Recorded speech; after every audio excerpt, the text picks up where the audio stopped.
अनुष्का शर्मा इस दौर की एक काबिल एक्ट्रेस। उन्होंने कई वर्सटाइल रोल किए हैं और काफी उम्दा फिल्में दी है, लेकिन उम्दा फिल्में उन्होंने सिर्फ एक्टिंग करते हुए ही नहीं दी हैं, कुछ शानदार प्रोजेक्ट्स उन्होंने बनाए भी हैं। 2013 में उन्होंने अपने भाई कर्णेश शर्मा के साथ मिलकर एक प्रोडक्शन कंपनी बनाई, क्लीन स्लेट फिल्म्स। इस बैनर के तले उन्होंने भारतीय सिनेमा की कुछ सबसे बोल्ड और इनोवेटिव कहानियों को जिंदा किया। आज हम ऐसे ही कुछ फिल्मों और सीरीज पर नजर डालेंगे जिन पर शर्मा सिबलिंग्स ने भरोसा जताया और दर्शकों ने उस भरोसे पर मुहर लगा दी।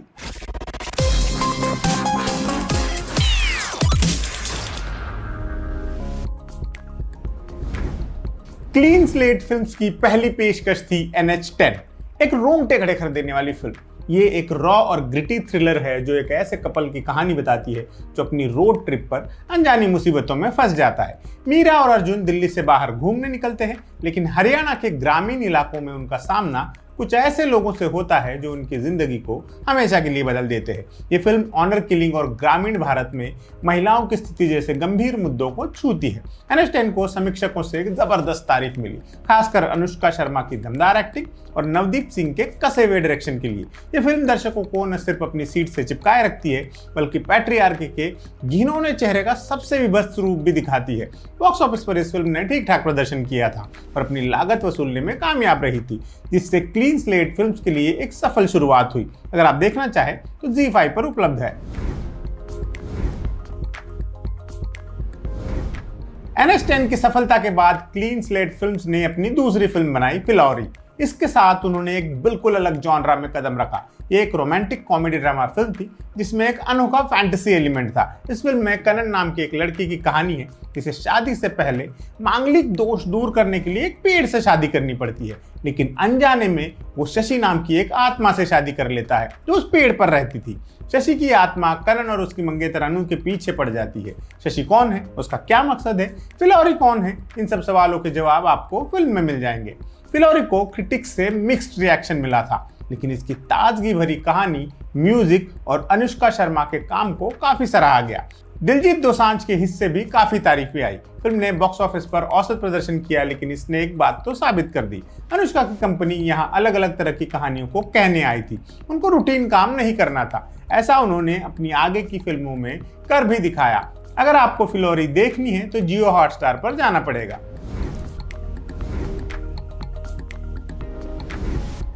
क्लीन स्लेट फिल्म्स की तीसरी पेशकश परी एक और जॉनरा एक्सप्लोरेशन थी, एक डार्क और इंटेंस हॉरर फिल्म। ये बॉलीवुड की रेगुलर हॉरर फिल्मों से हटकर थी और इसने एक मनोवैज्ञानिक, रहस्यमयी और डरावनी दुनिया को दर्शकों के सामने पेश किया। फिल्म रुखसाना नाम की एक लड़की की कहानी है जिसकी जिंदगी एक युवा लड़के अर्नब से जुड़ जाती है। जैसे जैसे कहानी आगे बढ़ती है, रुखसाना की असली पहचान और उससे जुड़े डरावने सच सामने आते हैं जो दर्शकों को अंदर तक झकझोर देते हैं। परी को समीक्षकों से काफी सकारात्मक प्रतिक्रिया मिली, खासकर इसके अनूठे अप्रोच, भयानक माहौल और अनुष्का शर्मा की बेहतरीन एक्टिंग के लिए, जिन्होंने अपने कंफर्ट जोन से बाहर निकलकर एक हॉरर फिल्म कर ली थी।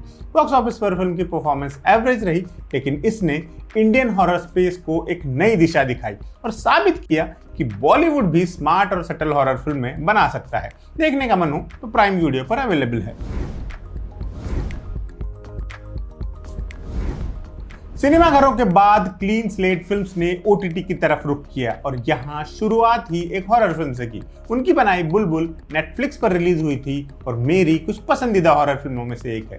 ये एक पीरियड सुपरनैचुरल थ्रिलर है जो बंगाल प्रेसिडेंसी के एक छोटे से गांव में सेट है। फिल्म एक युवा लड़की बुलबुल की कहानी बताती है जिसकी शादी कम उम्र में ही एक अमीर जमींदार से हो जाती है। जैसे जैसे कहानी आगे बढ़ती है, गांव में रहस्यमयी हत्याएं होने लगती हैं और दिखाई देने लगती है एक चुड़ैल। इस चुड़ैल का रहस्य जब खुलता है तो दर्शक हैरान रह जाता है।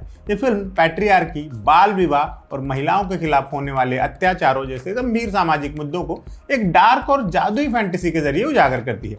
बुलबुल को क्रिटिक्स और दर्शक दोनों से जबरदस्त तारीफ मिली। इसके खूबसूरत विजुअल्स, दमदार परफॉर्मेंस और रहस्यमयी कहानी और मजबूत संदेश को खूब सराहा गया। तृप्ति डिमरी की फिल्मोग्राफी में ये फिल्म काफी अहम जगह रखती है। OTT पर रिलीज होने के बावजूद फिल्म को बड़ी संख्या में देखा गया। आप भी देखना चाहते हैं तो नेटफ्लिक्स चला लीजिए। बुलबुल के बाद प्रोड्यूसर अनुष्का शर्मा ने तृप्ति डिमरी के साथ फिर से काम किया। 2022 में आई कला एक नेटफ्लिक्स ओरिजिनल फिल्म थी जिसने आते ही धूम मचा दी थी। ये फिल्म कहानी कहने के अनूठे अंदाज और विजुअल एस्थेटिक्स के लिए पसंद की गई। ये एक पीरियड म्यूजिकल ड्रामा है जो 1940 के दशक के भारत में सेट है। फिल्म एक महत्वाकांक्षी गायिका कला मंजूश्री की कहानी है जो अपनी मां की उम्मीदों पर खरा उतरने के लिए संघर्ष कर रही है।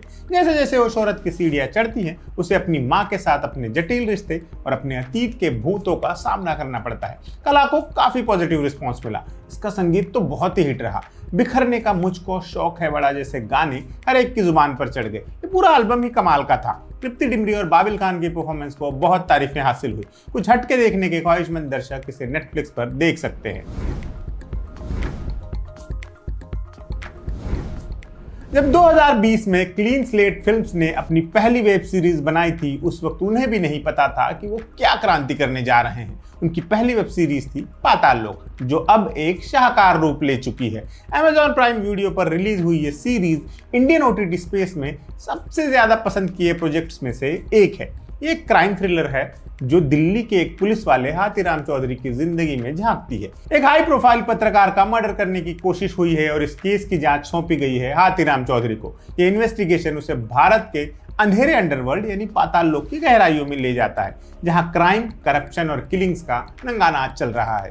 पाताल लोक से कई सितारों का करियर सेट हो गया। जयदीप अहलावत और इशफाक सिंह के काम को बहुत ज्यादा सराहा गया। इसके डायलॉग्स पर मीम बन गए, रोजमर्रा की बोलचाल का हिस्सा बन गए ये डायलॉग्स। 2025 में इसका दूसरा सीजन आया तो उसने और भी ज्यादा तहलका मचाया। इसकी रिलीज के बाद कम से कम 2 हफ्तों तक पूरा इंटरनेट इसी के बारे में बात कर रहा था। ये उन प्रोजेक्ट्स में से हैं जिन्हें मिस करना सिनेमा की दुनिया में पाप माना जाता है। अगर आपसे ये पाप हो रहा है तो अभी भूल सुधार लीजिए, प्राइम वीडियो पर जाकर देख डालिए। अपनी OTT की सफलता को जारी रखते हुए अनुष्का का प्रोडक्शन हाउस 2022 में एक और थ्रिलर सीरीज लेकर आया। नाम था माई अ मदर्स रेज। ये एक थ्रिलर ड्रामा सीरीज है। 6 एपिसोड की इस सीरीज में शील चौधरी की कहानी है जो किसी भी आम भारतीय माँ की तरह एक आम महिला है। फिर एक दिन उसकी बेटी की एक्सीडेंट में मौत हो जाती है। अपने दुख से जूझती शील को एक और बात पता चलती है। उस पर यह राज खुलता है कि उसकी बेटी का एक्सीडेंट नहीं हुआ था, बल्कि उसे मारने की साजिश हुई थी। वो अपनी बेटी के हत्यारों का पता लगाने के लिए खतरनाक रास्ते पर निकल पड़ती है। ये सीरीज एक माँ के अटूट प्यार और बदला लेने की उसकी अदम्य इच्छा को दर्शाती है। माई में साक्षी तंवर के नेवर बिफोर अवतार को काफी सराहा गया। इसकी ग्रिपिंग कहानी की भी काफी तारीफें हुई। इसे क्रिटिक्स से भी पॉजिटिव रिस्पांस मिला, जिन्होंने इसकी डार्क टोन और इमोशनल डेप्थ की तारीफ की। इसका दूसरा सीजन भी आने वाला है। देखना चाहे तो नेटफ्लिक्स पर उपलब्ध है।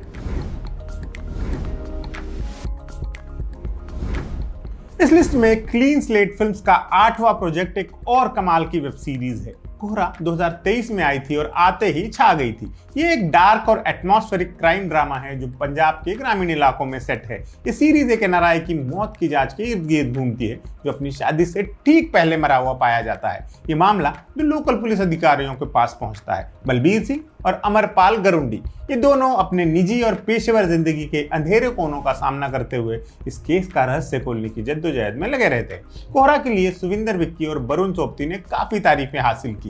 ये सीरीज सिर्फ एक मर्डर मिस्ट्री नहीं है, बल्कि ये कई सामाजिक मुद्दों को भी छूती है, जैसे रिश्तों की जटिलताएं, पैट्रियार्की, सामाजिक दबाव और पंजाब के हाईली सेलिब्रेटेड ग्रामीण जीवन की कड़वी सच्चाई। इस सीरीज अंत तक आपको उलझाए रखेगी। अब तक नहीं देखी है तो देख डालिए, क्योंकि इस साल इसका सीजन 2 भी आने वाला है। नेटफ्लिक्स पर मिल जाएगी आपको। तो ये थे वो 8 प्रोजेक्ट्स जो दिखाते हैं कि बतौर प्रोड्यूसर अनुष्का शर्मा ने सिनेमा को कितना कुछ देने की कोशिश की है। उनके हर एक प्रोजेक्ट के पीछे एक विजन दिखाई देता है, न कि पैसा कमाने की भूख। हम यही दुआ करेंगे कि ये विजन बना रहे और हमें ऐसी और भी फिल्में और सीरीज देखने को मिलती रहे। आपको इस लिस्ट में सबसे ज्यादा क्या पसंद आया था, हमें कमेंट करके जरूर बताइए और देखते रहिए एम बोले तो। फिल्में एडिट टेबल पर बनती हैं, क्या मतलब है इस बात का? क्या करता है एक फिल्म एडिटर? एक्टर्स जो सुंदर सुंदर कपड़े पहनते हैं, उनके पीछे किसका दिमाग और मेहनत लगी होती है। म्यूजिक कंपोजर तो समझ में आता है, लेकिन ये साउंड डिजाइनर क्या करता है? एक आर्ट डायरेक्टर का फिल्म के बनने में क्या रोल होता है? आर्टिस्ट लोग ये जो पुलिस, डॉक्टर, वकील वगैरह की वर्दियां पहनते हैं, वो आती कहाँ से हैं? एक असिस्टेंट डायरेक्टर फिल्म के सेट पर क्या क्या और कैसे करता है? कौन तय करता है इस वाली फिल्म में ये वाला रोल इस एक्टर से करवाना है? एक्ट्रेस का मेकअप और हेयर देखने वाले आर्टिस्ट को किन समस्याओं से जूझना पड़ता है। हीरो की जगह अपनी जान जोखिम में डालने वाले स्टंट डबल्स कितने खतरे में जीते हैं। क्या आप भी उन लोगों के बारे में जानना चाहते हैं जो अक्सर पर्दे के पीछे रहते हैं लेकिन जिनके बिना फिल्में बन ही नहीं सकती? सिनेमा मेकिंग के अलग अलग डिपार्टमेंट्स को डेडिकेटेड हमारी सीरीज सिनेमा वाले में हम आपको इन्हीं लोगों से रूबरू करवाएंगे। ज़रूर देखिए सिनेमा वाले, ओनली ऑन एम बोले तो।